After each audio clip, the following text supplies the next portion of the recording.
Well, the Labour peer at the centre of the donations scandal around the government has been placed under investigation by the House of Lords Standards Watchdog. Yes, Lord Wahid Ali is set to face a probe over what is being called alleged non-registration of interests. This comes as Downing Street said Sir Keir Starmer had now paid back more than £6,000 received since the election. Well, a Labour spokesperson has told GBNews Lord Ali will cooperate fully with the Lords Commissioner and he's confident that all interests have been registered. We cannot comment further while this is ongoing. Let's talk to former Chief of Staff to Naheem Zahawi, James Price, who's here in the studio. Good to see you this morning. Morning. Can we kick off, please, with the Tories? Because that's your area of expertise. Where are we in all of this? We've had these auditions at conference. Has anyone really stood out? Or, indeed, has anyone inspired? Well, first of all, I think it's probably a vindication of the length of this leadership contest. It's been going on for quite a long time, and some people said that this is far too long, with Labour making so many mistakes as they have, which I'm relishing talking about in a minute as well. We need a new leader in there to really hold the government's feet to the fire. But actually, the fact that there's no clear front-runner on this right now, the fact that after several days of talking with members and lots of press scrutiny, and efforts as well on the kind of fringes of the Conservative Party conference, where there are lots of think tanks and conversations and debates and panels and all these sorts of things to really flesh out the ideas. The fact that there's no clear front-runner and lots of difficult things are being discussed and there's kind of clear blue water between the candidates, still wide open. That, I think, vindicates the fact that the Conservative Party needs a long conversation about its future and about the problems facing the country and what we should do about it. Do you have a clear front-runner in your mind? And do you think, because you've been at Tory conference this week, haven't you, do you think people have changed their mind listening to all four candidates speak? Yeah, I think there's a lot of going back and forth, and you see sometimes people swapping out the lanyards that say Badenoch and putting on Tugendhat or vice versa, and all kinds of weird tat and stash and merchandise that was being handed around. I think Jenrick went into this as the favourite with the bookies, and Kemi Badenoch went in as the members' favourite, which I think put targets on their backs to some extent. I think that gave an opportunity for Tom Tugendhat and James Cleverly. I think Tugendhat, by probably his own admission, really failed to rise on this last morning of the big speeches, and it just fell flat. And he was then followed by James Cleverly, who gave a real barnstorming performance. I think he's really, maybe cemented himself in second place now. Except his barnstorming performance was basically just criticising reform.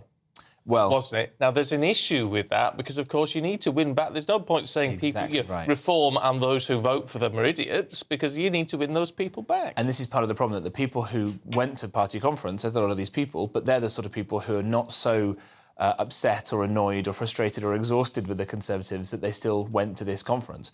Now, there's still a lot of other party members who can vote in this contest who didn't bother going and maybe deliberately didn't go because of it. So you're right.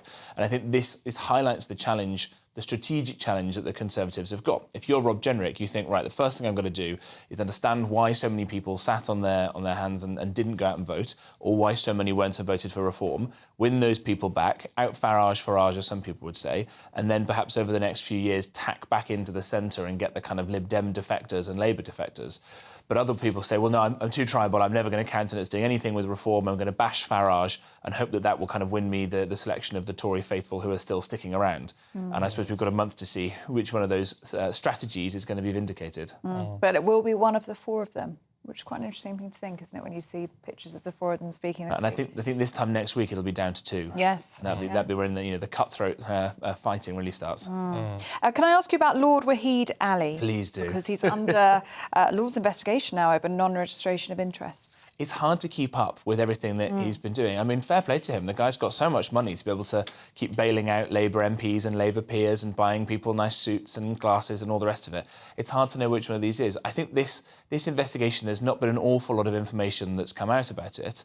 One of the problems is, one of the other stories that he's been doing is that he helped buy a house for the sister of a Labour MP who has come out and tweeted saying, sorry, there's nothing to see here, this is just a minor technical declaration of interest issue. I think, well, if you've had your sister be bought a house by this guy and you're an MP and it looks like you might be leaning on this House of Lords investigation, that's not a good look.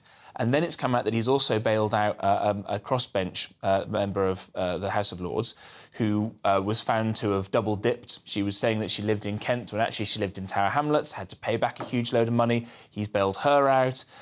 He's given all this money to Starmer. Where does it stop? Where does it end? And, of course, the Prime Minister now has said that he's going to give back £6,000, which is about 5% of all the money he's taken well over six figures in gifts and things. He said, I'm giving back everything that I've been given since I was Prime Minister, apart from my Arsenal tickets. Now, yeah, but that's quite interesting, I think, in and of itself, because without saying, well, this wasn't right, it's an admission it wasn't right, isn't it? Well, I think this is the problem. He's a lawyer, as we all know, and therefore he's looking at the technical, legal arguments of some of this. And he's saying, no, it's fine, right? There's obviously a different test from when I was Leader of the Opposition to Prime Minister, so I'll give this stuff back. Oh, but apart from the Arsenal tickets, because I was doing that anyway and I really love Arsenal, and it's not really costing people that much money because of security concerns, but I'm not going to do it for anybody else. Now, one of the big difficulties for that is if you're a Labour minister or a Labour MP grilled by you guys on these things, and they've had to go out and defend all of it, well, he's now backtracked on it, so you look a bit silly. And as you say, when Rachel Reeves comes out, we're going to ask her if she's going to give back any of her freebies. Is Angela Rayner going to have to give back any of hers? It doesn't put the story to bed, and as you say, it makes it look like he's done at least something wrong. Maybe only 5% of the money is wrong. He's not going to go to bed this yet. And the timing of this is really interesting as well, because the heat was really on him for the last 2 weeks or so. And as you say, he stuck to his line that he'd done absolutely nothing wrong and it's all been declared and he hadn't done anything illegal. And now he's rowing back, it seems, when it's just starting to die down a little bit. It's an absolutely extraordinary move, and I don't think it's going to work at all. A lot of us thought, not with the kind of bitterness of the defeated, but like these guys they've won the election on default because people were rightly, fed up with my party, with the Conservatives for a while, and these guys have managed to sneak in. But I don't think any of us expected them to be this amateurish this quickly, just getting straight into the trough. Yeah, has it been very badly managed? I know spin doctors, PR and all that it's a nightmare. I don't necessarily approve, but it's got to be there to a degree. But from that perspective, it's been very badly handled, hasn't it? Yeah, definitely. Put it into context that normal people would understand, right? If you've got a child who does something wrong, the smart move for a child is to go straight away, yep, you know what, I stole the sweets, I wasn't supposed to do that, I'm really sorry, show contrition, and then you won't be in trouble for as long. The fact, if you play it out, you fib to your mum and dad about it, and then you admit defeat, it's much worse. And it feels like that's what's happened. They've been caught with their hands in the sweet tin. OK. James, good to see you. We'll see you a little bit later on for now. This, to be perfectly honest, this seems like a bit of a murky scandal that just whatever they try to do isn't going anywhere at the moment. No, because it's one of those issues that has sort of always existed in Westminster, but has only become noticed and, I suppose, taken on a new prominence in recent months. And that's partly because of the backdrop to this, which is Rachel Reeves sort of bracing the country for £22 billion worth of tax rises, spending cuts and a squeeze to the welfare bill. But the reason this has gained so much prominence is, I suppose, people looking at this and saying, is it a great look for politicians to be taking so many freebies at a time when people are being told we're going to have to sort of tighten our collective belts? Lord Ali is obviously the sort of flypaper, I suppose, for a lot of the criticism that's been levied at politicians, but his donations and his support for Labour politicians goes back quite a long way. What do you make of Sir Keir Starmer giving back £6,000 to cover some of these freebies that he's received, including Taylor Swift tickets and hired designer clothes for his wife? Do you think that's enough to kind of clear the water in what is a very murky scandal? Well, this was a really sort of surprising statement from Downing Street because it came almost out of the blue. It's rejuvenated a lot of the speculation and the criticism that's been levied at Number 10 for their handling of this whole saga. And they say that basically they had to make this statement because a new register of interests was going to be published in which this was going to be made clear. But obviously it completely overshadowed Sir Keir Starmer's press conference in Brussels yesterday when he went to go and visit Ursula von der Leyen.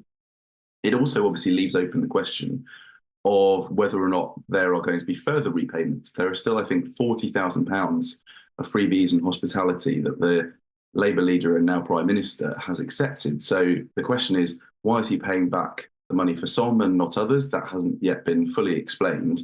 And then there's, of course, the question of what precedent this sets for other Labour politicians who've received this. So we've heard from Sarah Jones, the minister today, who says that she's received 3 tickets during her time as an MP to stuff. including one for the BBC Proms, and she's looking at being able to pay that back if she can. But this is now a sort of slippery slope, if you like. How many other politicians are going to be asked to pay back this money because of Keir Starmer's decision?